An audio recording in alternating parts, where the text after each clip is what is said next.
it in and blame everybody else. And you never did that. You looked at yourself, you questioned yourself, and you worked on that, and you were triumphant in the end.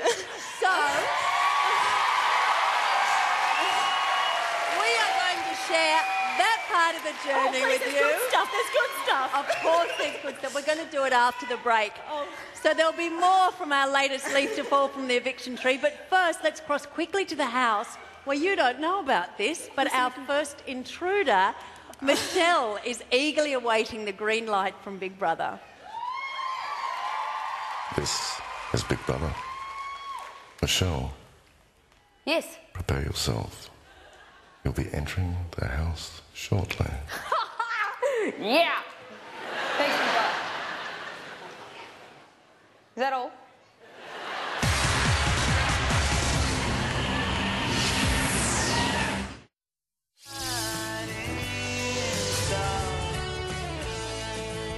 When you look at a dead tree in the winter, you don't think it's an ugly tree. You think it's going to be really pretty in the summer.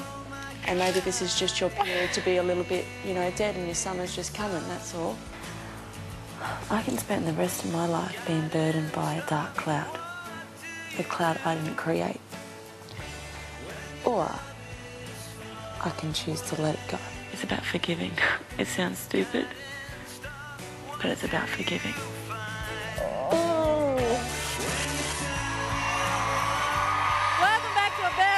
Big Brother Sunday night, where tonight's startled second evictee Rebecca has been bounced from the Big Brother house and hurdled here on stage. She's just been dancing in the break, but now she's crying again. Doesn't stop. Water once. That is all right. That is all right. Now, the interesting thing is that you did find a way to deal with being in the house. It seemed to me to come after you survived your first nomination. Is that right? Yes, well, I guess I struggled the first couple of weeks I knew that I wasn't being accepted from inside, and it was really nice to be accepted from outside. And I think knowing that I had more than just 12 people behind me was a really reaffirming thing for myself. And I knew from the first time that I was going to be up, beg my pardon, every week from that point on. I knew it was going to happen. Why? There's a power, there's like I guess the powerful five or whatever. There is a stronghold in the house, and there is unfortunately the cool group, the not so cool group. Those on the outer are getting picked off slowly because we're the sick or the weak ones or the not so. Yeah, I don't know. We're just not game players. Logically, if you were wanting to win, wouldn't you get rid of your competitors rather than the sick or the weak, as you refer to them? No, I don't think so, because I think they depend on each other a lot. Right. They do.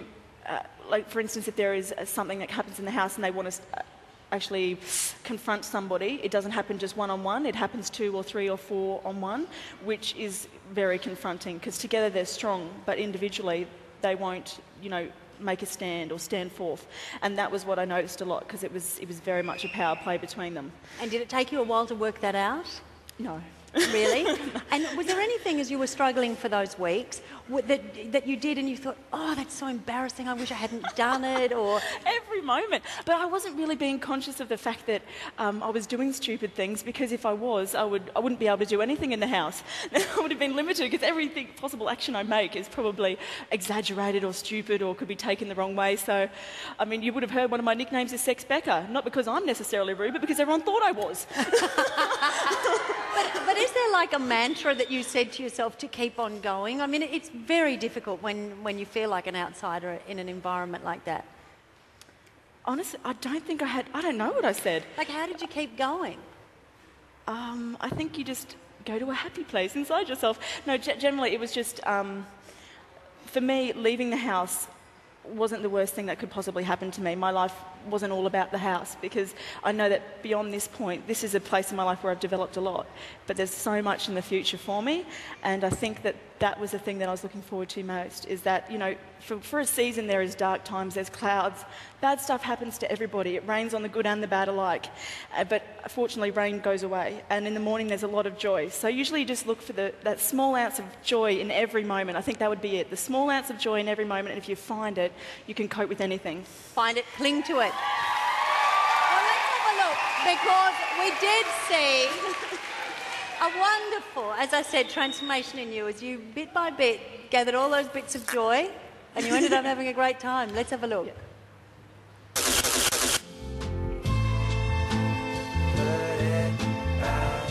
I just want somebody to be caught up with me in moments. I'm a really religious person, and this might come out freakish. I've been sitting there at night and I've been praying. I said, I really need somebody to just get me. To just I get you. get me. That sounds really silly because we've had a 10-minute conversation. No, to just get me. I get you. Daniela has been a new addition, but she really understands me. You know that if you take the word value, like the letter value associated with the numbers, attitude equals 100%. I have learnt that irregardless of what circumstances happen around me, I directly influence how I feel about them. And I cannot be affected by anybody in this house unless I choose to be so.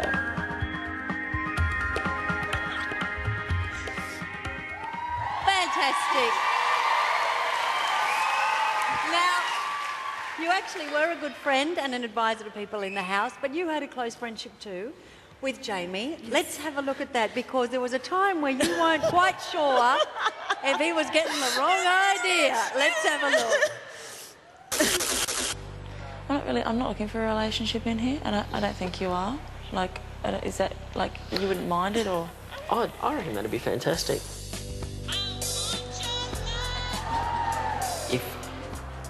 If I'm here and you are not, I'm not going to be happy. And throughout this whole experience of everybody in here, you have been probably my most constant companion and friend. And you would always have time for me if I ever needed it. And I just want you to know that I really appreciate it. That's all right. You're all right. I'm all right. Yeah, you're all right. You're all right, Rebecca. That's what I reckon. What are you looking for in a lady, Jamie? How do I measure up? Stop. Come on, tell me. Do I fit on your list? Rebecca, do you really want to be on my list? There! Do you think Jamie was in love with you? If I said yes, I would be up myself, but if I said no, I'd probably be lying. So, do you think his love for you grew through these 7 or 8 weeks, however long it is? You have to tell the truth. Let's go with the majority vote here. Yes, no, yes. I take it as a yes. But that is very difficult when there's someone that you want to be friends with and they've got a different idea and you're living in the same house. How did you kind of keep him at bay? What did you do? I mean, you were lying next to each other and hugging and... Did you kiss? Never. No. Jamie, I think, was very respectful of the bounds, obviously, of my religion, not only of my religion, but of myself. And he knew, obviously, that, for me to... I couldn't just jump into a relationship with somebody, not only after I've just broken up with, a previous boyfriend, but also under the conditions and the circumstances. And I don't know, also because we're not of the same religion, it would also make it a bit more difficult, and he understood that. Because you have to be in a relationship with someone who has the same faith as you? Not necessarily, but it definitely makes it more difficult. If you're not? Yeah, because my last boyfriend wasn't, and so it made it quite difficult. Yeah, it helps to have the same values. Yeah, exactly. So he was a knight in shining armour for you there, was he? He was, yes. He was a very constant friend, and he, of all people in the house, is the most real and the most genuine and the most beautiful person. And I'm grateful he's still in there. I'm grateful. Oh, you're sweet. Now, before you dehydrate completely through tears, we are going to celebrate your time in the house because you gave us a lot of joy.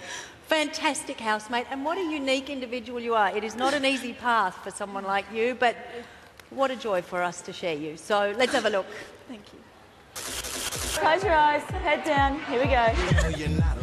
I have lived each moment, really in the moment. Good? Yeah.